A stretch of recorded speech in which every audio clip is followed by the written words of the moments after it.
Well, we are back with another Cadillac this week. This time it is one of their flagships and it is fully electric. This is on the Ultium platform and it is the 2024 Cadillac Lyriq. This is the brand's first fully electric car and it is on that Ultium platform, which means it's shared with everything from the Chevy Blazer EV to the GMC Hummer EV. So let's talk about what this Lyriq is, and then of course we'll get it out on the road and talk about how it is to drive, because that is what matters most here on this channel. So then what makes a Lyriq a Lyriq? Well, this is on that Ultium platform like I mentioned, and Ultium can be shrunk or expanded really based on the number of battery cells they have in the battery that runs the length of the floorboard. That kind of messes with the wheelbase, it kind of sets the tone for the overall size of the vehicle.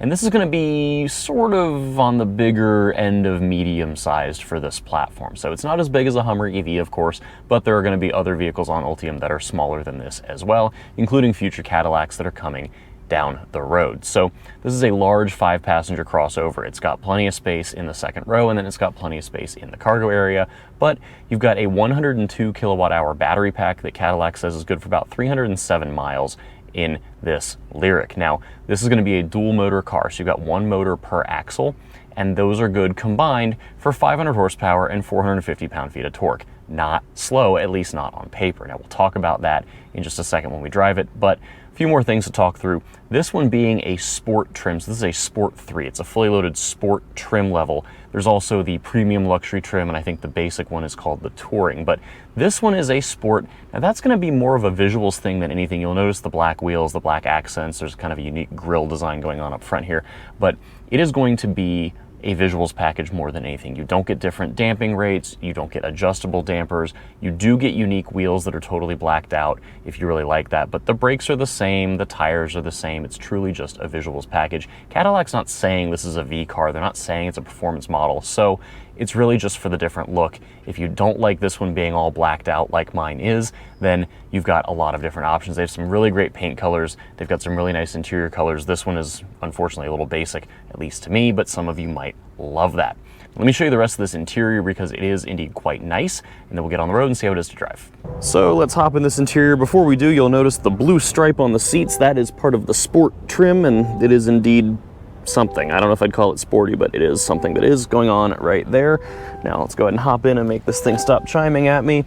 You'll notice I've got the same 33-inch wide screen going on. It's really two screens that kind of come together as one. My same complaint as with the Cadillac XT4, where I talked about this a couple weeks ago. Same complaint registers here in that the steering wheel spokes block kind of the edges of your two info screens. Right now it says no content available. You would have music or maps there, and then the date and time. It just blocks some of that, but in general it works really, really well. Now you'll notice here, if I look at the main screen, this is the GM setup. I can tap and pull up Google Maps here that's built into the car. Now, there's been a lot of talk about how General Motors is abandoning Apple CarPlay and Android Auto on their Ultium electric cars. They haven't done it on the Cadillac Lyriq here, so you do have an option for Apple CarPlay. Now, the issue, like on the XT4, it's only going to show in this smaller rectangle on the big screen, so you don't really get the advantage of having a nice big screen here. It just shows, it doesn't know what to do with kind of a wacky sized and shaped screen. So this works. It works nicely. If you're using Apple Maps, it'll actually put your directions on the main cluster screen right here. It'll put your next turn right here and in the heads-up display. But this is what you're going to get. But otherwise, you can indeed go and use the built-in Google Maps on the car, which actually works really, really well and keeps charging information as part of your directions. So it'll show you how much range is left and all that at your destination. It works really, really well. So that is that. Looking further down, you've got a lot of nice hard buttons for your climate control here. So all of this works really, really nicely, easy to use while you are driving and on the move. And then looking further back, you also have a rotary control for your infotainment, which is a nice extra touch. You don't need it. The whole screen is a touch screen, but it is a nice touch. This is your volume dial here. And that again works really well. Now this is a pretty nice center console design with some big storage space going on. This is all kind of like leather-ish lined down here, which I do think is a nice touch, and plenty of space. There's a USB-C port down there. There's a few more in this large center armrest console area, wireless phone charger, all of that.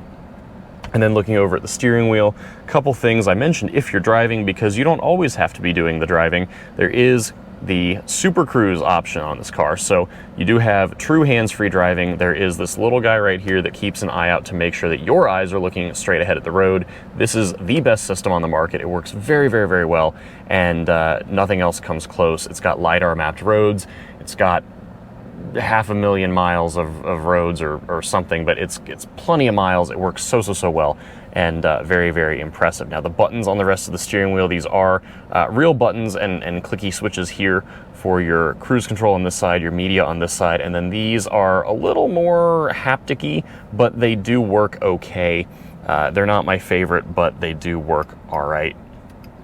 I don't love that, but they're okay. And then looking over here on the doors, also more nice touches here. You've got heated and ventilated seats. You've got lumbar adjustment and massaging seats over here. Real window controls for 4 windows. Take note, other manufacturers. And then your door pull to get out of the car is a pull up like this. Really nice touch. It's a metal pull, feels nice. I love all the little accents in this car with the metal, with this in this case it's kind of a black wood, but you've got a lot of options for how this all comes together. And then you've also got your speaker grills down here for your AKG sound system. So you've got speakers everywhere, speakers in the headrests.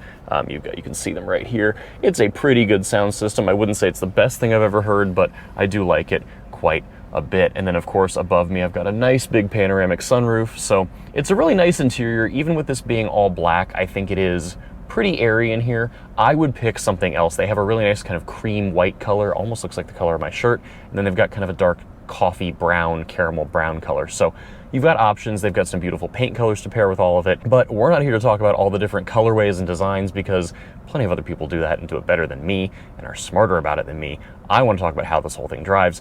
So let's put my seatbelt on, put it into drive, and let's get going. So I normally start these videos off with performance type things, talk about acceleration in particular, but we'll get there. I want to talk about the car's Cadillacness because I drove that XT4 and I was really not impressed with how good of a Cadillac it was in certain ways. This, by comparison, they understood the assignment. This is pleasant, it is quiet, it is generally very comfortable. We'll talk about comfort suspension-wise in just a second, but it's just a nice place to spend time. Now, with comfort, with seat comfort, I like the seats, but I don't like the seating position. I'm 6'1". Hopefully this makes sense. I find it to be just a little bit like I'm kind of sitting on top of everything and not in it. I wish I could sit and have just a slightly different relationship between my body, the pedals, the steering wheel. It just all feels a touch off to me, but it is working. The seats are very comfortable, and having that massage function also helps quite a bit. We've got a spot for some acceleration, so I'm gonna go ahead and just hit it. This is plenty quick. It is plenty fast. You don't need it to be any faster. Now, one thing you might have noticed there over that little expansion joint, there is some suspension movement. The body is very well controlled.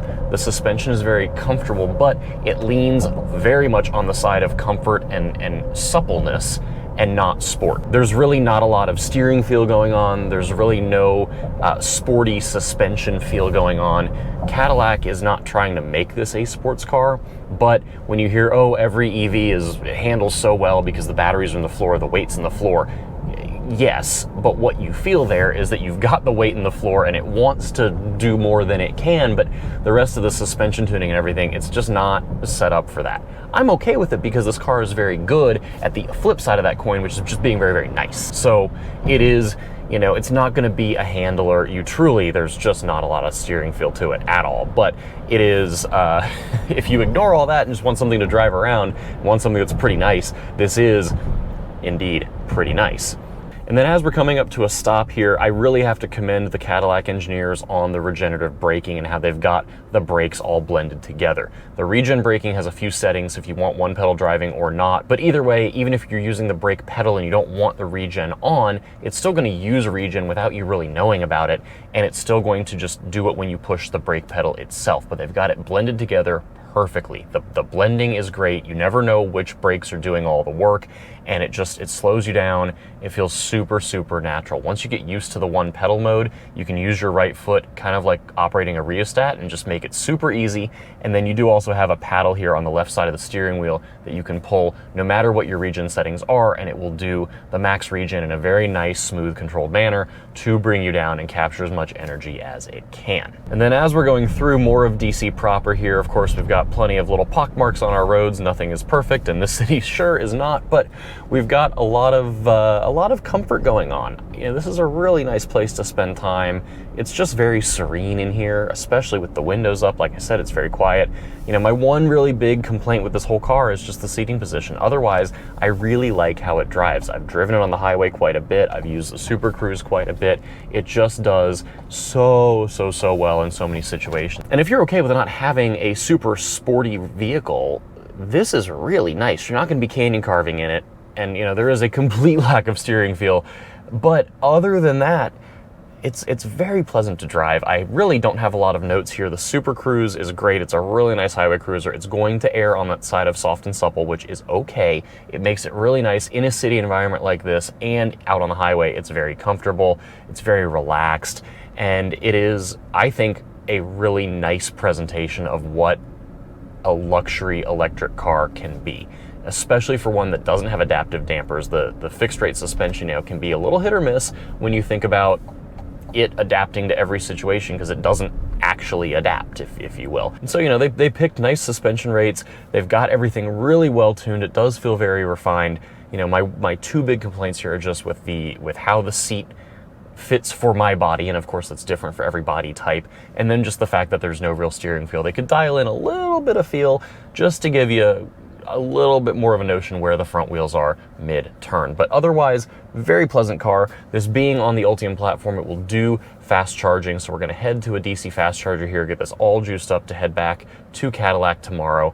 And I've really enjoyed my time with it. Now, this is not the only Ultium-based vehicle I've been driving lately. Of course, you saw the Hummer EV recently, and then I've got the Chevy Blazer as well. So check back in, make sure you subscribe to the channel, check back in, because we're gonna have a lot of talk about all these different EVs, all these Ultium cars, and how you can really take one platform and make it do a lot of different things based on the hardware and the software tuning that you give it. So that is it for this review of the 2024 Cadillac Lyriq. Thank you as always for tuning in here. Really appreciate everything, all the support.